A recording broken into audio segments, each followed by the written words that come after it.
अरे आरव, ये आधुनिक भारत का इतिहास बड़ा लंबा चौड़ा है। समझ नहीं आ रहा कि कहाँ से शुरू करूं। हाँ, सही कह रही हो। चलो आज ऐसे करते हैं कि हम दोनों एक दूसरे को कहानी की तरह समझाते हैं। मान लो कि हम किसी फिल्म के सीन देख रहे हैं। ठीक है, तो पहले सीन में आते हैं यूरोपियन व्यापारियों का भारत आगमन। बिल्कुल। देखो, 15वीं-16वीं सदी के आसपास यूरोप वाले मसालों और रेशम के लिए दीवाने थे।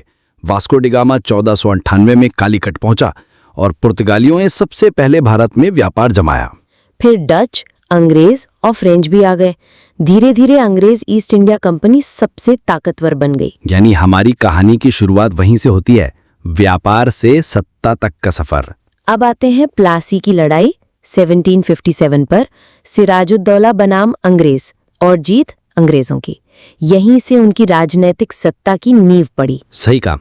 फिर 1764 की बक्सर की लड़ाई ने तो अंग्रेजों को बंगाल, बिहार, उड़ीसा की दीवानी दे दी, यानी राजस्व वसूलने का हक।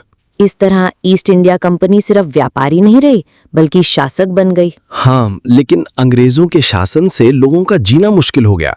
जमींदारी प्रथा, नील की खेती, करों का बोझ, सबने जनता को दबा दिया।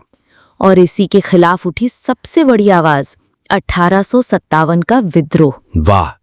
मंगल पांडे, रानी लक्ष्मीबाई, तात्या टोपे, बेगम हजरत महल, ये सब नाम सुनते ही रोंगटे खड़े हो जाते हैं। भले ही ये विद्रोह सफल नहीं हुआ, लेकिन इसने भारतीयों को आजादी का सपना दिखा दिया। विद्रोह के बाद 1858 में ईस्ट इंडिया कंपनी की सत्ता खत्म हो गई और भारत सीधे ब्रिटिश क्राउन के अधीन आ गया। इसी दौरान कई सामाजिक सुधार भी हुए, जैसे राजा राममोहन राय ने सती प्रथा के खिलाफ आवाज उठाई।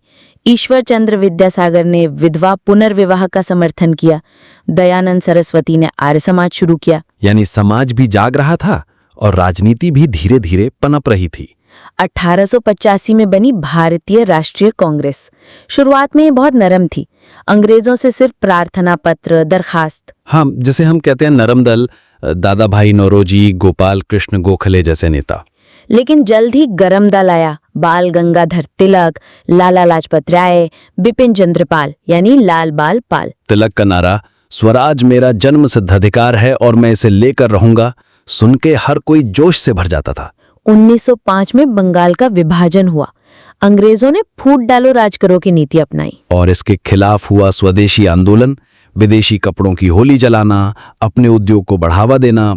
यानी धीरे धीरे स्वतंत्रता आंदोलन जन आंदोलन बनने लगा। 1915 में महात्मा गांधी दक्षिण अफ्रीका से लौटे। उनके सत्याग्रह और अहिंसा के हथियार ने भारतीय राजनीति को नई दिशा दी।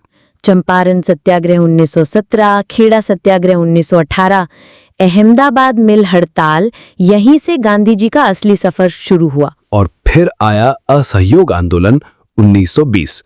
पूरा देश उठ खड़ा हुआ, स्कूल, कॉलेज, अदालतों का बहिष्कार। लेकिन चौरी चौरा कांड के बाद गांधी जी ने आंदोलन वापस ले लिया। सिर्फ अहिंसा ही नहीं, कई क्रांतिकारी भी सक्रिय थे। हाँ, जैसे भगत सिंह, चंद्रशेखर आजाद, सुखदेव, राजगुरु। इनका बलिदान युवाओं को प्रेरित करता रहा। भगत सिंह का विचार था कि सिर्फ अंग्रेजों से आजादी ही नहीं, बल्कि शोषण से भी मुक्ति होनी चाहिए। 1930 में गांधी जी ने नमक सत्याग्रह शुरू किया। दांडी यात्रा में 240 मील पैदल चलकर उन्होंने नमक कानून तोड़ा। ये आंदोलन इतना असरदार था कि पूरी दुनिया ने देखा कि भारतवासी अब झुकने वाले नहीं। 1942 में आया भारत छोड़ो आंदोलन, अंग्रेजों भारत छोड़ो। गांधी जी ने नारा दिया, करो या मरो। यानी अब आजादी बस कुछ ही कदम दूर थी। दूसरे विश्व युद्ध के बाद अंग्रेज कमजोर पड़ गए। 1947 में भारत को आजादी मिली। लेकिन साथ ही सबसे बड़ा दर्द मिला, भारत का विभाजन। पाकिस्तान बना और लाखों लोग विस्थापित हुए। हाँ, लेकिन फिर भी 15 अगस्त 1947 को तिरंगा लहराते ही करोड़ों लोगों की आंखों में सपनों का भारत दिखा। यही इतिहास तो है, व्यापार से शुरू होकर आजादी तक की कहानी। वाह, अगर ऐसे याद किया जाए तो परीक्षा में भी मजा आएगा। सही कहा, इतिहास सिर्फ तारीखें नहीं, बल्कि जज्बात और कहानियां भी हैं।